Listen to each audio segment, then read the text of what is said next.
สบายดีพี่น้องสบายดีFCมื้อนี้บ่สมบูรณ์ยังบ่ทันได้ไปทางไหนพี่น้องยังอยู่หมู่บ้าน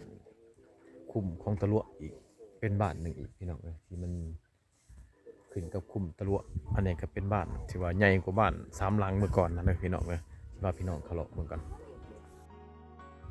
สำหรับหมู่บ้านนี้ก็เป็นหมู่บ้านแคมทางพี่น้องเป็นหมู่บ้านแคมทางที่ว่าเดินทางไปเจียงตุขึ้นพาเวียดแต่ว่าเป็นคุ้มหนึ่งอีกพี่น้องเป็นคุ้มหนึ่งคุ้มตะลั่ว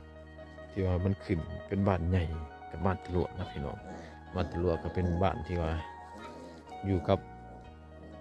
จุดชุมอะไรพี่น้องจุดชุมเชียงตู่อะไรแต่ว่าบ้านนี้วิถีชีวิตหรือว่าการลงชีวิตของเจ้าก็แบบว่าดั้งเดิมเก่าแก่แห้งที่สุดนะพี่น้องสังเกตมันก็เจ้าเลี้ยงหมูนี่พี่น้องคล้ายๆกับลูกหมูป่าพี่น้องนี่ปล่อยไปเลยแม่ก็ไปหากินแต่แม่ลูกหากินแต่ลูกไป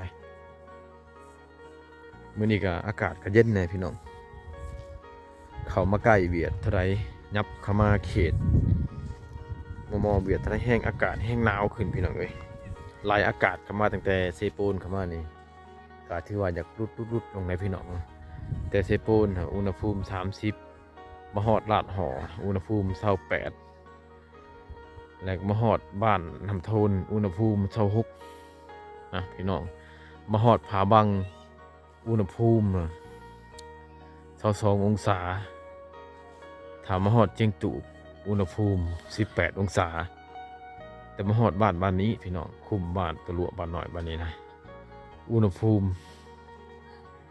17องศาตอนนี้พี่น้องตอนนี้นะคือว่ายังบ่ทันได้ค่ำพี่น้องแต่ว่าอุณหภูมิ17องศาตอนนี้ก็เป็นช่วงบ่าย3โมงพี่น้องหรือว่า15โมง00นะเขตนี้นะส่วนหลายก็เจ้าก็ตั้งบ้านแบบกระแจกกระจายเป็นคุ้มแต่ละคุ้มหรือว่าเป็นบ้านนะพี่น้องเป็นบ้านหนึ่งต่างหากอีก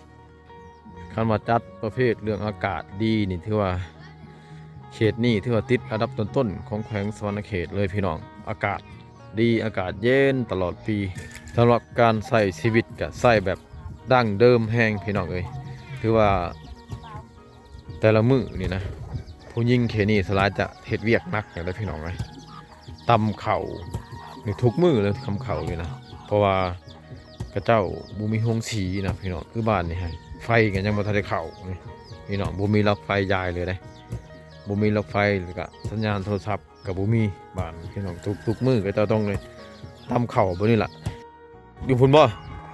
ไปตากินน้ำเซ่พุ่นบ่นี่อ๋อยามเขาเซ่พุ่นบุมีน้ำลิ้นบ่บ้านนี่น้ำลิ้นก็อยู่ลุ่มพุทธไปน้ำเซ่พุ่นพี่น้องรอบน้ำดินมันอยู่ลุ่มเด้อน้ำดินเด้อส่วนหลายชาวบ้านส่วนเผ่าบลูนี่พี่น้อง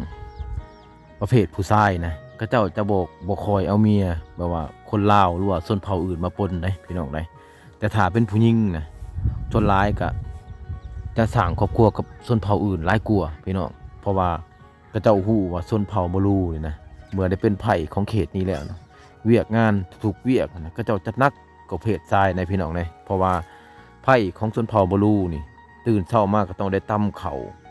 ตักน้ำหาบน้ำไปให้ไปสวนและสิ่งใดที่ว่าจะเฮ็ดให้ครอบครัวมีอยู่มีกินน่ะผู้หญิงจะออกหัวคิดประดิษฐ์สร้างต่างจากผู้ชายพี่น้องเอ้ยผู้ชายนั้นบ่ค่อยจะได้เฮ็ดเวียกหนักบางเทื่อก็เจ้าก็ไปซอยเวียกซอยงานเฮือนดีเฮือนดองแล้วก็เมาม่วนซื่นไปน้ำบ้านน้ำเมืองไปจังสันพี่น้องส่วนหลายผู้หญิงจะหับภาระครอบครัวได้นักกว่าผู้ชายนะอันนี้แม่นส่วนเผ่าบลูพี่น้องแต่ถ้าเป็นผู้ชายนะที่จะไปเอาเมียคนลาวลุมบ่หรือว่าผู้ไทยบ่ก็เจ้าจะบ่กล้าลมพี่น้องเพราะว่าเขาเจ้าฮู้ว่าคนลาวลุมนะมาเป็นไผ่เขตส่วนเผ่าบลูนี่บ่ได้ย้อนว่ามาเป็นไผ่เขตนี้แล้วเวียกงานทุกๆอย่างด้วยฮีดคองก็มันแปลกประหลาดกว่าฮีตของเพณีของชนเผ่าลาวหรือชนเผ่าผู้ไทยพี่น้องเฮ็ดให้ผู้หญิงชนเผ่าลาวนะมาอยู่เป็นไผ่ชนเผ่าบลูนี่บ่ได้พี่น้องดังนั้นแล้วผู้ชายก็ต้องได้เอาเมียแต่เอาแต่ชนเผ่าของตัวเองนะพี่น้องเอาชนเผ่าอื่นน่ะถือว่าพระเจ้าจะบ่ค่อยเป็นเฮือนเป็นซานหรือว่าอยู่นำได้พี่น้อง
อยู่ทางฝากเมืองนั่นก็เป็นคุ้มอีกคุ้มหนึ่งอีกพี่น้องเลย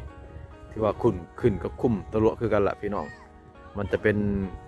ฝากห่วยนะจะมีห่วยขันกลางห่วยก็เป็นห่วยที่ว่าใหญ่ในพี่น้องนะอยู่หลุมนะลงไปจะมีทงหน้าแล้วก็มีห่วยที่ว่าขันใจกลางระหว่างบ้านน้ำห่วยนี่มันไหลลงมาใส่น้ำเซมาเฮียงนี่แหละพี่น้องไหลขึ้นมาแล้วก็ไปทางนี้ก็จะเป็นบ้านน้อยอีกมีคุ้มหนึ่งอีกพี่น้องอยู่ทางนั้นอยู่ทางตีนภูทางหนาพุ่นนะคือว่าเขตนี้เนี่ยก็จะแยกเป็นคุ้มน้อยๆแต่ว่าก็เป็นบ้านหนึ่งต่างหากอยู่ได้พี่น้องเลยเป็นบ้านน้อยแล้วก็เป็นคุ้มที่ว่าขึ้นกับบ้านใหญ่นะพี่น้อง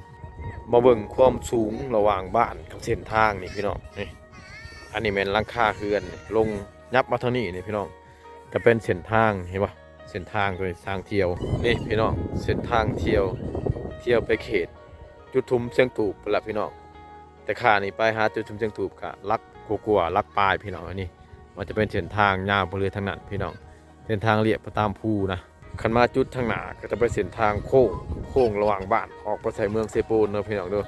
ออกจากนี้ไปหาเมืองเซโปนกะ80ปลายกว่ากิโลเมตรพี่น้องเลยเอาละพี่น้องบอสบูนกะนำพาพี่น้องเที่ยวชนบทเที่ยวหมู่บ้านชนเผ่าบรูเขตนี้กะถือว่าจะครบทุกซอกทุกมุมของบ้านละพี่น้องจากซาแรกก็จะได้เดินทางกลับนะพี่น้องเนาะอย่าลืมกดไลค์กดแชร์และกดติดตามเพื่อให้กำลังใจบอสบูนทำคลิปหน้าอีกต่อไปสำหรับคลิปนี้ขอกล่าวคำว่าสบายดีพี่น้องสวัสดี